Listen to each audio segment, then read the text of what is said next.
Good day mga boss madam, at panibagong araw na naman at panibagong project ulit tayo na gagawin ngayon. At ito nga po yung design na gagawin natin. Custom design po ang mangyayari. So bali yung design na yan ay galing kay client. Baga siya na nag-edit niyan or pina-edit niya pala dun sa kaibigan niya or sa katrabaho niya po. Bali sinend niya na lang po sa akin, and then yan po at sinend ko na lang. So ang dapat na gusto ni Sir dyan ay advanced gray or opaque gray ang gusto niya, pero ako ginawa ko, nag-request ako sa kanya or nag-suggest ako sa kanya na kung okay sa kanya yung kung gusto niya na colored. So ayun, pumayag naman kagad siya, and ako na rin magko-customize ng kulay para hindi ganun ka hindi tayo tawag dito,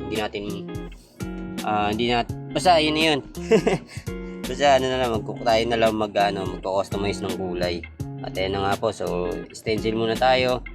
Ayan, after natin i-stencil yan, so patutuyuin muna natin yung mga 10 minutes para sigurado na kapit yung stencil na ginamit natin or pagka-bakat. Nga po, si Sir nga po ay ginawa natin dito sa bahay lang at siya po yung pumunta rito.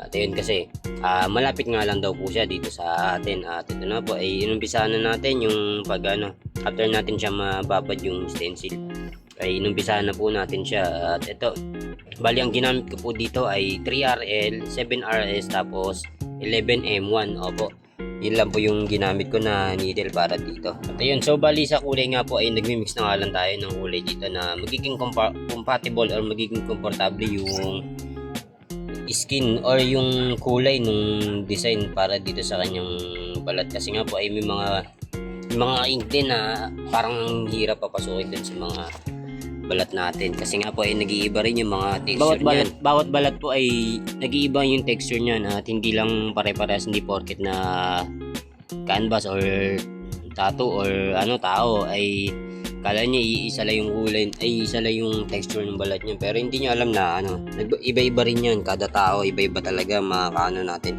kaya kailangan kapain natin kung ano yung kailangan makapakagad natin kung ano yung babagay sa kanya at makita natin kagad kung namamaga agad siya or magiging. At ayun na nga po, so kailangan kung sa mga beginner or mga nag-uumpisa pa lang po ay kailangan talaga ay marunong kayo dun sa kulay or mag-mix ng kulay, kasi importante po yun, lalo na kapag ganyan na may reference kayo tapos ko-copyin nyo lang nyo. Mas okay po na meron pa rin kayong idea or sariling kaalaman. At yun po ang kinagandahan at magiging advantage para sa inyo. At medyo nahihirapan nga po akong makapasok ng kulay dito kasi gawa ng malaki yung katawan ni Sir at medyo may katigasan, kaya ayun, ang ginagawa ko, dinadahan-dahan ko lang at hindi ko siya binibigla na papasukin.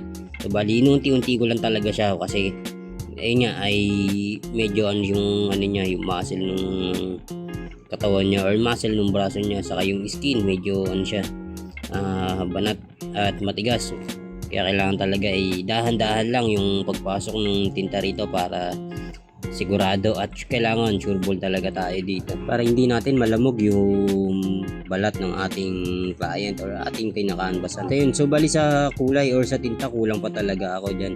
Bali ang ginagawa ko na lang ay nagmi-mix talaga ako. Yun ang naging advantage ko sa aking sarili, yung marunong ako mag-mix ng kulay at maraming akong alam na mix. Gawa nga po ng styro backdrop.